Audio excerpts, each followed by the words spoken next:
Hello दोस्तों जब भी हम किसी बड़े स्ट्रक्चर की बात करते हैं, जैसे आपका ब्रिज है, फुट ओवर ब्रिज है, फ्लाईओवर है, कोई भी मल्टी स्टोरी बिल्डिंग है, तो उसका जो फाउंडेशन होता है वो ज्यादातर आपका पाइल फाउंडेशन ही यूज किया जाता है। अब दोस्तों बात ये आती है कि पाइल फाउंडेशन हम कर तो देते हैं, बट इसको कैसे पता चलेगा कि जो हमने कॉन्क्रीटिंग अंदर की है उसमें कोई ना तो वॉइड रह गया है ना कोई क्रैक आया है, ये कैसे पता चलेगा? अगर इन चीजों को ना पता लगाया जाए तो आगे जाके बहुत ज्यादा नुकसान भी हो सकता है। कोई ब्रिज है तो वो ढह भी सकता है, और ऐसे बहुत सारे केसेस आप लोगों ने सुने भी होंगे। तो दोस्तों इसको चेक करने के लिए हमारे पास एक टेस्ट होता है जिसको हम बोलते हैं पाइल इंटीग्रिटी टेस्ट। अब दोस्तों इसको किस तरीके से परफॉर्म किया जाता है आज की वीडियो में पूरा हम देखेंगे। तो चलिए दोस्तों वीडियो को स्टार्ट करते हैं बिना टाइम को जाया किए हुए। मैं राहुल कोहली आपका स्वागत करता हूं रीइंफोर्स के डिजिटल प्लेटफॉर्म पर। चलिए दोस्तों वीडियो को स्टार्ट करते हैं। दोस्तों इस टेस्ट को करने के लिए हमारे पास आईएस कोड का सहारा लेना पड़ेगा, क्योंकि हमारे पास क्या है ना, सारा आधार आईएस कोड है। जैसे कानून के लिए संविधान होता है, वैसे हमारे लिए आईएस कोड होता है सिविल इंजीनियर के लिए। तो हमारे पास जो आईएस कोड है वो आईएस कोड कौन सा है दोस्तों, मैं आप लोगों को यहाँ पर दिखा देता हूँ। देखिए इसमें जो आईएस कोड लगने वाला है वो आपका आईएस 14893 लगने वाला है, जो कि 2001 में रिवीजन हो गया था। अब दोस्तों इसमें क्या है ना, आपको सारी चीजें दी गई है कि आपको किस तरीके से टेस्ट प्रोवाइड करना है, कहाँ पर वो परफॉर्म करना है। अब दोस्तों बात करते हैं कि ये टेस्ट हम किस तरीके से कर सकते हैं। इसके लिए हमारे पास पहले क्या चेकलिस्ट होनी चाहिए, क्योंकि कोई भी हम टेस्ट जब करते हैं तो उसकी एक क्या है ना चेकलिस्ट होती है। तो उस चेकलिस्ट को मैं एक बार दिखा देता हूँ आप लोगों को। देखिए दोस्तों इस टेस्ट को करने के लिए आपको साइट पर कुछ इन्फॉर्मेशन कलेक्ट करनी होगी। जैसे आप सामने देख सकते हैं 4th नंबर पॉइंट आप लोगों को दिख रहा होगा यहाँ पे, site information record for the test के लिए हमें कुछ साइट की इन्फॉर्मेशन रिकॉर्ड रखनी पड़ेगी। तो सबसे पहले हमें क्या करना है दोस्तों, ए पॉइंट पे आप देख सकते हैं लोकेशन एट साइट, आप लोगों को वहां की लोकेशन एक बार देख लेनी है। उसके बाद दोस्तों pile test include size, material and reinforcement. जो उसमें मटेरियल गया हुआ है, जैसे कंक्रीट में कौन सा आपने डिजाइन मिक्स डाला है, आपका रीइंफोर्समेंट कौन सा है, और उसकी लोकेशन वगैरह कौन सी है, और ये कौन सा टाइप है। क्योंकि पाइल फाउंडेशन की भी दोस्तों बहुत सारे टाइप्स होते हैं, तो वो चीजें आप लोगों को वहां पर मेंटेन करनी है। अब आते हैं दोस्तों सी पॉइंट पे, layout of pile. Layout of pile में दोस्तों क्या है, जो भी आपने लेआउट वहां पर किया है आप लोगों को उसका एक रिकॉर्ड मेंटेन करके रखना है कि कैसे कैसे आपने लेआउट किया है, क्योंकि पाइल फाउंडेशन में कोई भी गलती की गुंजाइश वहां पर नहीं होती है। तो इस वजह से जो भी पाइल का आपने वहां पर लेआउट किया है उसका रिकॉर्ड आप लोगों को एकदम रखना है, ठीक है। फिर डी पॉइंट पर अगर मैं आऊं तो detail of pile installation including construction and driving sequence and rest period. जो भी दोस्तों आपने पाइल फाउंडेशन वहां पर करवाई है तो उसमें आपने कौन सा मटेरियल डाला है और वो किस सीक्वेंस में डाला है। क्योंकि बहुत बार ऐसा होता है कि पाइल क्या है ना बहुत बड़ी लंबी हो जाती है, बहुत लंबी लंबी पाइल्स होती हैं। तो उसमें क्या है, आप लोग जब भी कंक्रीट डालते हैं तो आप क्या करते हैं, टीएम के थ्रू डालते हैं। तो उसमें क्या है ना, बहुत बार ऐसा होता है कि गैप हो जाता है बीच में, तो वो उस सीक्वेंस का आपको ध्यान रखना है कि आपने कितने गैपिंग में वहां पर मटेरियल डाला है। तो उस चीज का भी आप लोगों को वहां पर रिकॉर्ड रखना है। फिर आते हैं दोस्तों ई पॉइंट पे, नंबर ऑफ पाइल। जितनी भी आपने नंबर ऑफ पाइल वहां पर करवाई है, जितनी भी कास्टिंग करवाई है आप लोगों ने, तो उसका एक बार आपको रिकॉर्ड मेंटेन करना है कि वहां पर 6 नंबर पाइल है या फिर 8 है, 10 है, 4 है, 5 है। तो ये आपको रिकॉर्ड वहां पर मेंटेन करके रखना पड़ेगा। अब आते हैं दोस्तों जी पॉइंट पे, ये आपका सामने दिख रहा होगा depth of water table and soil investigation report if any. दोस्तों इसमें क्या है, जो भी आपने सॉइल की इन्वेस्टिगेशन करवाई थी, जैसे हम कोई भी प्रोजेक्ट उठाते हैं तो वहां पर क्या है ना, आपको सॉइल की टेस्टिंग करवानी होती है। तो वहां पर जो सॉइल इन्वेस्टिगेशन हुई थी उसकी आप लोगों को रिकॉर्ड मेंटेन रखना है, क्योंकि ये सारी चीजें क्या है ना दोस्तों बाद में काम में आती है। फिर आते हैं डेप्थ ऑफ वाटर टेबल। जब भी हम कोई पाइल कंस्ट्रक्ट करते हैं ना तो उसका एक वाटर टेबल भी आप लोगों को चेक करने के लिए मिलता है कि इसमें, क्योंकि जब भी हम कोई भी पाइल फाउंडेशन कास्ट करते हैं या फिर कोई बोर करते हैं तो उसमें आप लोगों को पहले ही इंफॉर्मेशन मिल जाती है कि इतने तल तक अगर आप एस्केवेट करेंगे तो वहां पर आपका पानी भी निकल सकता है। तो उसका वाटर लेवल भी आप लोगों को पता रहना चाहिए, क्योंकि ये बहुत ज्यादा इंपॉर्टेंट है जब हम कोई भी पाइल फाउंडेशन कास्ट करवाते हैं। अब आते हैं दोस्तों एच पॉइंट पे, ये आपका डेंसिटी ऑफ कॉन्क्रीट और जे पे आपका स्ट्रेंथ ऑफ कॉन्क्रीट। ये दोनों चीज आप लोगों को वहां पर मेंशन करनी होगी, क्योंकि जब भी हम कोई टेस्ट करते हैं तो ये दोनों चीजें आपको बहुत ही कारगर साबित होती है किसी भी टेस्ट को करने के लिए। अब दोस्तों पॉइंट आता है आपका के पे। दोस्तों जब भी हम कोई भी पाइल कास्ट करवाते हैं तो आपको पता लग जाता है कि ये कुछ पाइल क्या है, थोड़ा सा एबनॉर्मल है, तो उसकी सारी रिपोर्ट आप लोगों को रख लेनी है।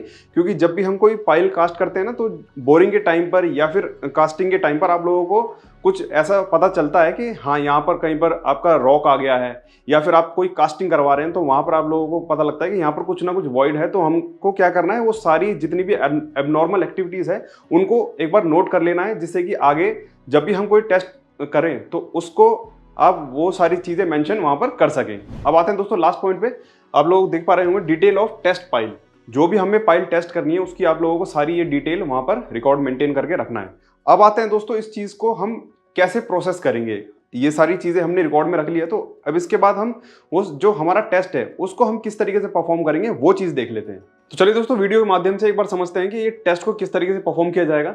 आप लोग यहाँ पर देख सकते हैं ये पाइल यहाँ पर कास्ट हो रखी है, जो हमने पाइल कास्ट की थी वो सारी पाइल यहाँ पर कास्ट हो रखी है। तो इसमें हमें सबसे पहले क्या करना है, जो हमारा पाइल का सरफेस है, ठीक है, ये हमारा पाइल का सरफेस है, तो इसको अच्छे से हमें क्या करना है, क्लीन कर लेना है, क्योंकि कोई भी क्या है ना ऊबड़ खाबड़ जगह वहाँ पर नहीं रहनी चाहिए। हमें क्या है एक प्लेन सरफेस वहाँ पर देख लेना है।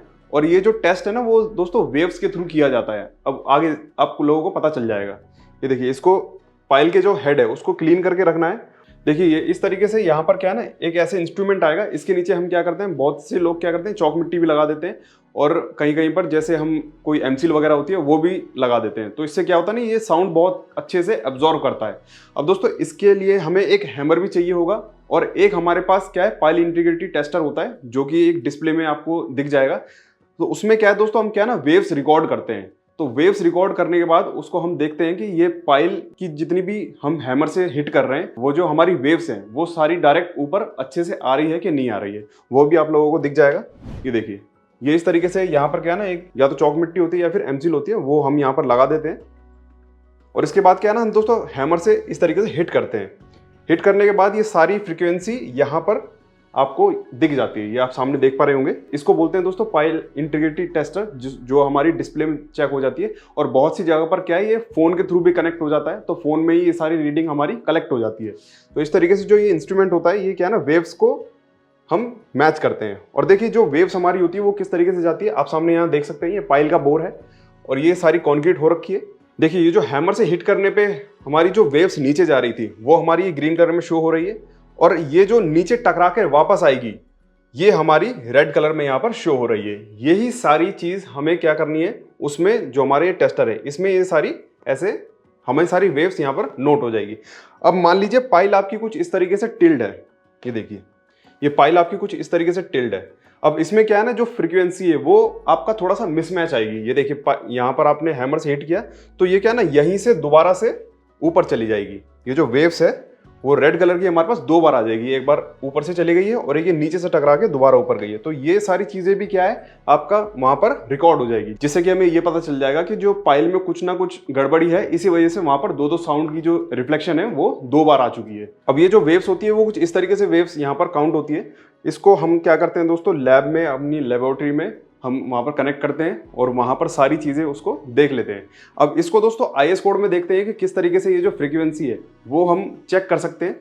देखिए जब भी हम कोई पाइल का टेस्ट करते हैं ना तो उसमें क्या है हमारी चार तरीके की हमारी पाइल होती है, चार तरीके से हमारी वो फेल हो सकती है। कैसे?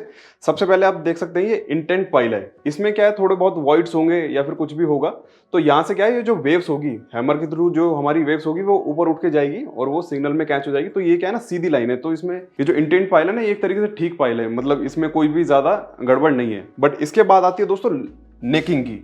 अब ये जो आप सामने देख रहे हैं ये पाइल है ऐसे, और ये बीच में क्या है ना यहाँ पर या तो कोई रॉक आ गया होगा या फिर कोई जो पाइल है वो कुछ सुकड़ गई होगी। तो इस वजह से यहाँ पर क्या है इस तरीके से नेकिंग आ जाती है। तो यहाँ पर जब हम वेव्स यहाँ पर भेजते हैं तो इसमें क्या है ना कुछ अलग तरीके से वेव्स आती है, तो उसको भी हम क्या करते हैं नोट कर लेते हैं। अब आते हैं दोस्तों मेजर डिफेक्ट पे। मेजर डिफेक्ट में क्या होता है कि आपका बीच में से पाइल कहीं पर आपका रुक गई है, मतलब कि थोड़ी सी पाइल हुई और उस बीच में क्या है ना गैप हो गया, तो वो क्या है दोस्तों आपका मेजर डिफेक्ट होता है। और ये बहुत बार क्या है ना हो भी जाता है आपकी कंस्ट्रक्शन साइट पर, क्योंकि जब भी हम कोई टीएम को खाली करवाते हैं ना तो उसमें क्या है जब ज़्यादा टाइम लग जाता है या फिर आपका 1 से 2 दिन लग जाते हैं किसी भी पाइल डालने में, क्योंकि वैसे ज़्यादातर इतना लगता नहीं है। तो ऐसे मेजर डिफेक्ट वहाँ पर देखने के लिए मिल जाते हैं। बहुत बार क्या है ना मिट्टी वहाँ पर आ जाती है पाइल में, तो इस तरीके से जो भी नुकसान होता है वो आपका यहाँ मेजर डिफेक्ट में यहाँ पता चल जाता है। तो यहाँ पर क्या होता है जैसे ही हम कोई हैमर हिट करते हैं तो उसकी जो वेव्स है वो ऊपर इस तरीके से चली जाती है, वो डायरेक्ट नीचे नहीं जा पाती है। अब आते हैं दोस्तों बल्जिंग पे। बल्जिंग क्या है एक तरीके से ठीक भी मानी जाती है, क्योंकि यहाँ पर क्या है ना इस तरीके से बल्ब बन जाता है। ये एक तरीके से पाइल की जो है वो स्टेबिलिटी भी ठीक कर देता है, क्योंकि जो एक बार वहाँ पर क्या है ना इस तरीके से बल्ब अगर बन गया तो नीचे खिसकने का वो चांस ही खत्म हो जाता है। तो इस वजह से जब भी हम ऊपर से हैमर मारते हैं तो ये थोड़ा बहुत वहाँ पर कंसीडर कर देता है कि यहाँ पर बल्जिंग हो गया है। तो इन 4 तरीके से यहाँ पर पाइल आपकी डिफेक्ट हो सकती है। अब अगर दोस्तों इसको चेक करना है कि हम इसकी रीडिंग किस तरीके से चेक कर सकते हैं, वो हम आईएस कोड में देखते हैं। अब देखिए जो चीज़ मैंने आपको अभी वो 4 पाइल्स पे दिखाई थी वही सेम चीज़ आपकी आईएस कोड में भी यहाँ पर दे रखी है। आपने यहाँ पर हैमर से हिट किया तो यहाँ पर क्या है ना एक स्ट्रेट वेव जाएगी, यहाँ से स्ट्रेट आपकी यहाँ पर आपने हैमर मारा और यहाँ से टकरा के वो सीधी वेव वहाँ पर गई है। अब अगर बात करते हैं हमारे दूसरी कंडीशन की, यहाँ पर कोई वॉइड्स वगैरह आ गए हैं, तो ये भी क्या है ना, आपने हैमर से हिट किया और वो डायरेक्ट वहाँ पर जाकर लग गई। बट अगर मैं बात करूँ इन दोनों पाइल की, जो मैंने आपको अभी दिखाई थी, जिसको मैं बल्जिंग कह रहा था और आपका नेकिंग कह रहा था, तो ये आपका बल्जिंग में आ जाती है, क्योंकि यहाँ पर क्या है ना, इस तरीके से बल्ब बन गया। यहाँ पर क्या होता है, आपकी जो वेव्स होती है वो 2 बार काउंट हो जाती है, तो इससे क्या है ना, आपको इस तरीके से यहाँ पता चल जाता है कि यहाँ पर कोई भी या तो बल्जिंग हो रखी है, आपका बीच में क्या है, पाइल में बल्ब बन गया है, तो वो आपका इस तरीके से यहाँ पर पता चल जाता है। अब अगर मैं बात करूँ जो हमारी नेक्स्ट पाइल थी, जो हमारी जिसमें नेकिंग हो रखी थी, वो आपका कुछ इस तरीके से पाइल है। वहाँ पर भी क्या है ना, आपको इस तरीके से वेव पता चल जाती है। जैसे यहाँ हैमर से हिट करते हैं तो वेव वहाँ पर जाती है और वो ऊपर आपका कुछ इस तरीके से शो होती है। तो इसके थ्रू हमें क्या पता चल जाता है कि वहाँ पर कहीं पर नेकिंग वगैरह हो रखी है, पाइल जो है वो श्रिंक हो गई है, तो हमें इस चीज़ से वहाँ पर पता चल जाता है। और दोस्तों जो इसकी रिपोर्ट होती है वो भी कुछ इसी तरीके से होती है। उसमें भी क्या दोस्तों, इसी तरीके से वेव्स वहाँ पर देखनी पड़ती है। और दोस्तों अगर आप लोगों को इसके इंस्ट्रूमेंट के बारे में देखना है कि ये जो इंस्ट्रूमेंट है वो किस तरीके से काम करते हैं, आप अलग से कोड में भी देख सकते हैं। यहाँ पर ASTM जो कोड है हमारा D588207, यहाँ पर आप लोग क्या कर सकते हैं, अपने जितने भी इंस्ट्रूमेंट है जो आपका पाइल टेस्टिंग में काम में आते हैं वो आप यहाँ पर देख सकते हैं। या आप सामने यहाँ पर देख सकते हैं, ये एक्सेलेरोमीटर दिया हुआ है, जिसको हमने अभी वीडियो में दिखाया था, जिसके नीचे हम क्या करते हैं, या तो एमसील वगैरह लगाते हैं, कोई रबड़ वगैरह लगाते हैं, तो वो आपका यहाँ एक्नोमीटर हो गया, ये इम्पैक्ट आपका डिवाइस हो गया, और ये सारी आपकी वेव्स रिकॉर्ड करने के लिए आपकी सारी मशीन्स हो गई। ये दोस्तों आप लोग एक बार पढ़ सकते हैं। ये सारी क्या है दोस्तों, आपका IS कोड के थ्रू भी दी गई है और आपका इंटरनेशनल कोड में भी दी गई है, तो आप सब लोग वहाँ जाकर पढ़ सकते हैं। एक ही वीडियो में दोस्तों ये सारी जानकारी आपको नहीं बता पाऊंगा। सो दोस्तों आप लोगों को समझ में आ गया होगा कि किस तरीके से ये पाइल इंटीग्रिटी टेस्ट की जाती है और ये किस तरीके से परफॉर्म किया जाता है और कौन कौन सा इसमें IS कोड लगाया जाता है। तो चलते हैं दोस्तों, मिलते हैं नेक्स्ट सेशन में। अगर आप लोगों को वीडियो अच्छी लगी हो तो प्लीज़ लाइक कीजिए, ज़्यादा से ज़्यादा शेयर कीजिए और हमारे रीइंफोर्स के चैनल को सब्सक्राइब कीजिए। Thank you so much.